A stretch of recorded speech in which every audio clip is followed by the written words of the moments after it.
Hi, fourth graders. Today you guys will be learning about lesson 91, which covers decimal place value. On the board, you do see a little layout of the different place values, starting with hundreds, tens, ones, then the decimal point, and then your tenths, hundreds, and thousands. Now, I just want to touch on the thousands position. Whenever we see the thousands position, which is what we refer to as a meal, there's no coin in our monetary system that has the value of a meal. I just wanted to point that out.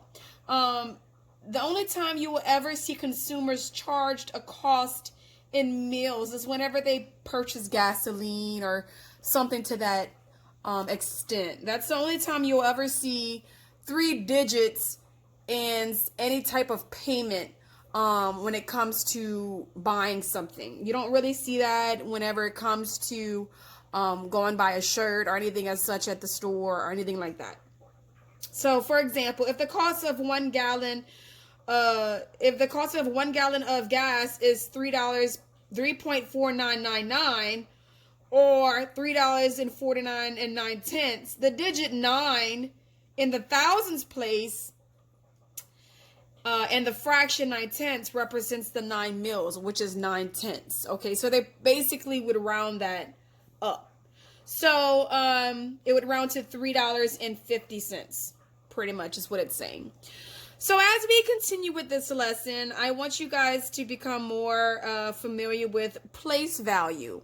A lot of times when we get to working with place value, a lot of times you guys typically get confused with the tens and the ones and tenths and hundreds. Those are two different things. Whenever you see the THS on the end of the words, that means you're talking about the numbers to the right of the decimal. You will never see the THS on the ends when you're talking about the numbers to the left. The numbers to the left, if you want to think of it as money, would refer to like actual bills, like a $1 bill, $10 bill, $20, $100 bills. Those are bills. The numbers to the right will refer to more so change, like 10 cents, a penny, a meal is 1/10 of a penny. So that is what it's referring to when you look at placement. Now, with that being said, when you think of tenths, that's referring to a dime, because a dime is 10 cents. So the first place value to the right of the decimal will be tenths, because that's dimes. Whenever we have change and it's a 0.5, we say 50 cents, or 0.50, we say 50 cents. So when your number falls in this place value, that means it's tenths. Now the hundreds, that refers to pennies, because in order to create a dollar, you need 100 pennies. So that's why this place value would be considered hundredths. That means it's 1/100th of a dollar. You need 100 pennies to equal a dollar. Here, you need 10 dimes to equal a dollar. You would need 1,000 meals to equal a dollar.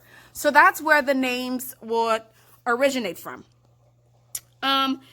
Moving on, I have an example on the board just to kind of clear up some things. So the example actually that's on the board comes from example 2 in your book. You see 4.37 and 4.370.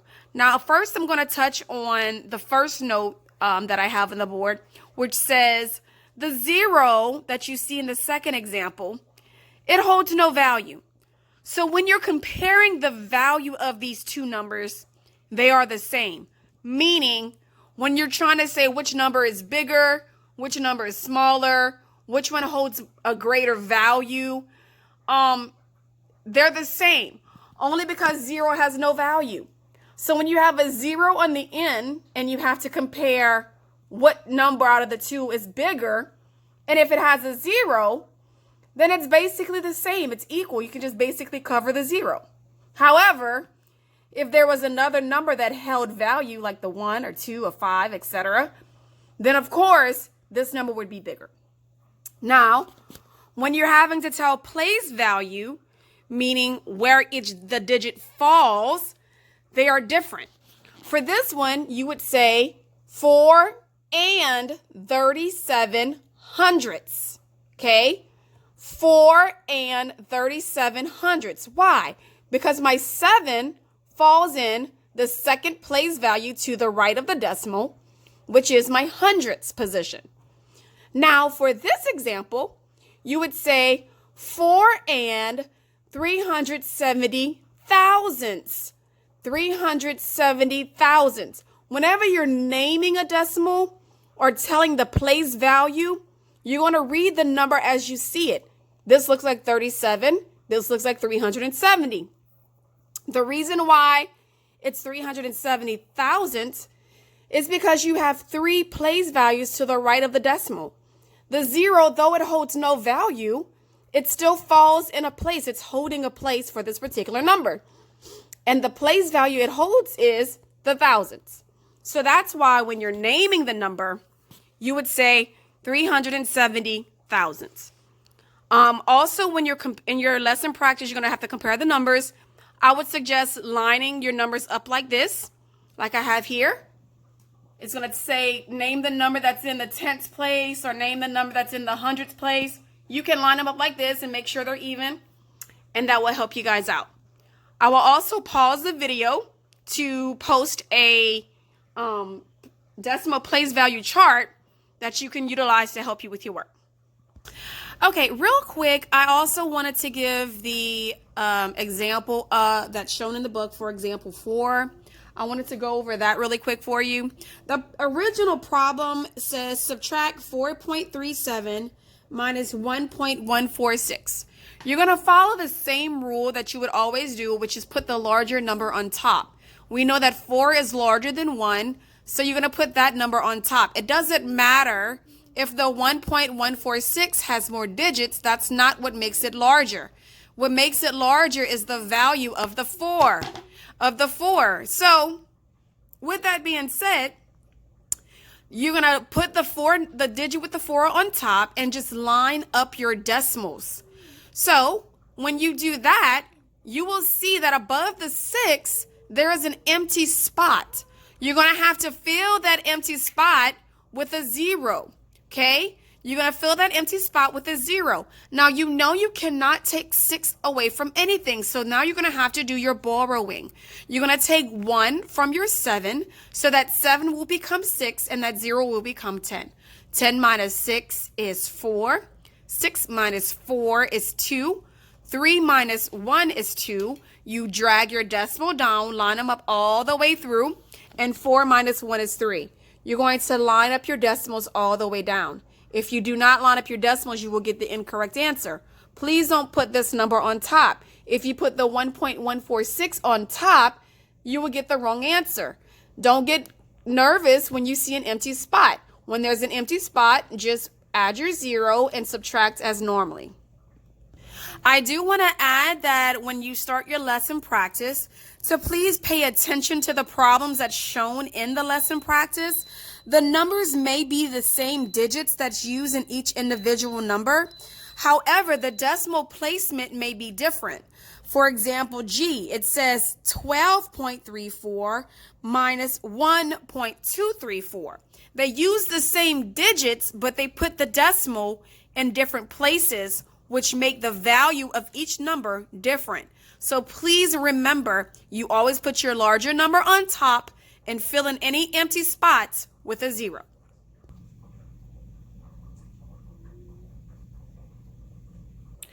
In science today, you guys are going to do a quick little reading, pages 184 to 185. It's going to be section 8.5. It's going to talk about the salty sea and moving waves. A little side note is because it contains dissolved salt particles, seawater is denser than fresh water. In other words, seawater has a high density than fresh water. That's why it can support weight better. So that's why in the Dead Sea, since it's so condensed with salt, people can just easily float on top and read a magazine. There's been pictures of people just floating with magazines or with not any life jackets and just kind of just floating on top of the water because it has so much salt in there. Another little note that you guys can focus on is that the freezing point is lower than the freezing point of fresh water. So fresh water freezes at 32 degrees Fahrenheit, but seawater does not freeze until it's about 3.5 degrees colder, which is approximately 28.5 degrees Fahrenheit. The salts and other minerals in seawater are helpful to living things in a variety of ways. So go ahead and make sure that you read upon that. Also, when you get to the moving sea, focus on the fact that winds cause waves and determine the type of wave produced. You can read that well. Once you're done with that reading, you will complete Comp Check 8.5. You will see 8.6 on the same page as your Comp Check. Do not worry about 8.6. You can stop at 8.5. Something fun to do today, you can choose, if it's optional, to do one of the activities in your book. You can either do the floating crayon or an icy glue. These are things that normally people have within their house. So I thought this would be a fun little exercise you guys can try at home. Once you are done with that, quiz number 20 from your quiz booklet is due tonight by 9 p.m. That will be the only thing due tonight. I will send answers for your math and science. Again, if you have any issues with the problems or in math or any questions with science, please reach out to me so that I can discuss it with you further. If you have any questions, let me know. Other than that, have a great night. Bye guys. We miss you. Stay safe.